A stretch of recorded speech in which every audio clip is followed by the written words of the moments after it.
अऊज़ु बिल्लाहि मिनश्शैतानिर्रजीम बिस्मिल्लाहिर्रहमानिर्रहीम रब्बि इश्रह ली सदरी व यस्सिर ली अमरी वाहलुल उक़दतम मिन लिसानी यफ़क़हू क़ौली।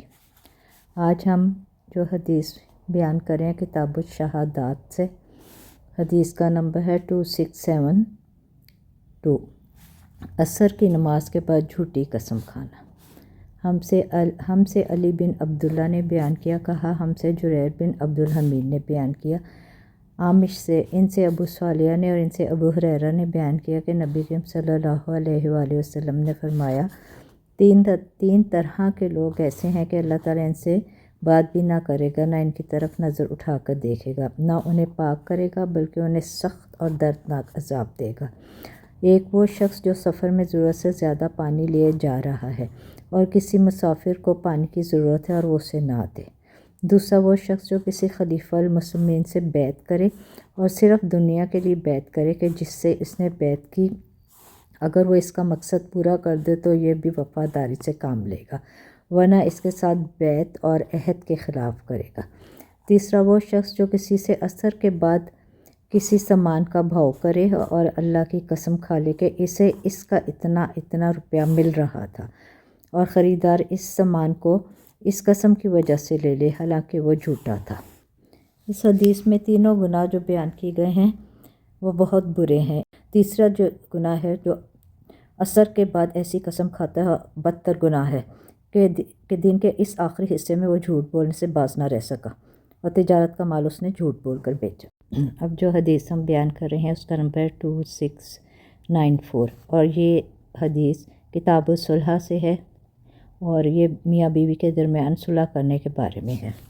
हमसे कुतैबा बिन साद ने बयान किया, कहा हमसे सुफियान सौरी ने बयान किया हिशाम बिन उर्वा से, इनसे इनके वालिद ने और इनसे हज़रत आयशा रज़ियल्लाहु अन्हा ने अल्लाह ताला के इस फरमान की तफसीर में फ़रमाया, अगर कोई औरत अपने शौहर की तरफ से बेतवज्जी देखे तो इससे मुराद ऐसा शौहर है जो अपनी बीवी में ऐसी चीज़ें पाए जो इसे नापसंद हों, उम्र की ज़्यादती वग़ैरह, इसलिए इसे अपने से जुदा करना चाहता हो, और औरत कहे कि मुझे जुदा ना करो, ना नफ़का वग़ैरह जिस तरह तुम चाहो देते हो, देते रहना। तो उन्होंने फरमाया कि अगर दोनों इस पर राज़ी हो जाए तो इसमें कोई हर्ज नहीं।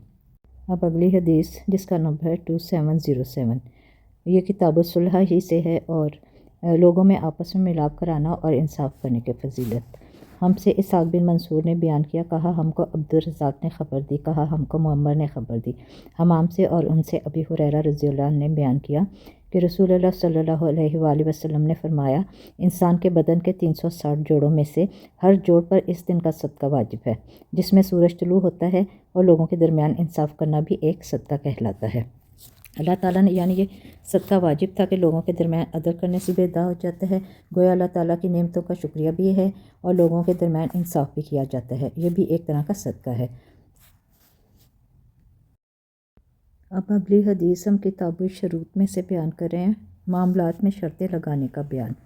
हमसे अबू अल यमान ने बयान किया, कहा हमको शुएब ने ख़बर दी, इनसे अबू ज़नाद ने बयान किया, इनसे आरिज ने और इनसे अबू हुरैरा रज़ियल्लाहु अन्हु ने बयान किया कि अंसार रज़ियल्लाहु अन्हु ने नबी करीम सल्लल्लाहु अलैहि वसल्लम के सामने मुआख़ज़ात के बाद ये पेशकश की कि हमारी खजूर के बागात आप हम में और हमारे भाइयों में, यानी कि मुहाजिरीन में तकसीम फरमा दें। लेकिन नबी करीम सल्लल्लाहु अलैहि वसल्लम ने फरमाया नहीं। इस पर अंसार ने मुहाजिरीन से कहा कि आप लोग हमारे बागों के काम कर दिया करें और हमारे साथ फल में शरीक हो जाएं। मुहाजिरीन ने कहा कि हमने सुन लिया और हम ऐसा ही करेंगे। अब अगली हदीस जो हम बयान करें वो बाबु शरूत में से है, किताबु शरूत में से। हदीस का नंबर है 2735। हमसे अली बिन अब्दुल्ला मदीनी ने बयान किया, कहा हमसे सुफियान बिन एनिया ने बयान किया, या बिन सईद अंसारी से, इनसे उमरा ने और इनसे आयशा रज़ियल्लाहु अन्हा ने बयान किया कि बरीरा रज़ियल्लाहु अन्हा अपनी मुकातबत के सिलसिले में इनसे मदद मांगने आई तो उन्होंने कहा कि अगर तुम चाहो तुम्हारे मालिकों को पूरी कीमत दे दूं और तुम्हारी विला मेरे लिए होगी। फिर जब रसूलुल्लाह सल्लल्लाहु अलैहि वसल्लम तशरीफ़ लाए तो आपसे मैंने इसका ज़िक्र किया। आपने फरमाया, इन्हें तू ख़रीद ले और आज़ाद कर दे, विला तो बहरहाल इसी की होगी जो आज़ाद कर दे।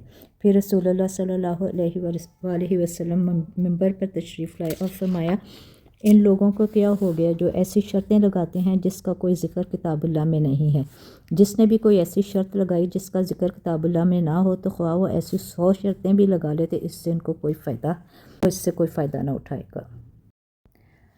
ولا ایک حق ہے جو آزاد کرنے والے کو اپنے آزاد کیے ہوئے غلام یا لونڈی پر حاصل ہوتا ہے، لیکن اگر وہ مر جائے تو آزاد کرنے والا بھی اس کا ایک وارث ہوتا ہے۔ عرب لوگ اس حق کو بھی بیچ ڈالتے ہیں اور ہبہ کرتے ہیں۔ نبی کریم صلی اللہ علیہ وآلہ وسلم نے اس سے منع فرمایا ہے۔ وآخر دعوانا الحمد للہ رب العالمین۔ سبحانک اللہم و بحمدک، نشہد ان لا الہ الا انت، نستغفرک و نتوب الیک۔ السلام علیکم ورحمۃ اللہ وبرکاتہ۔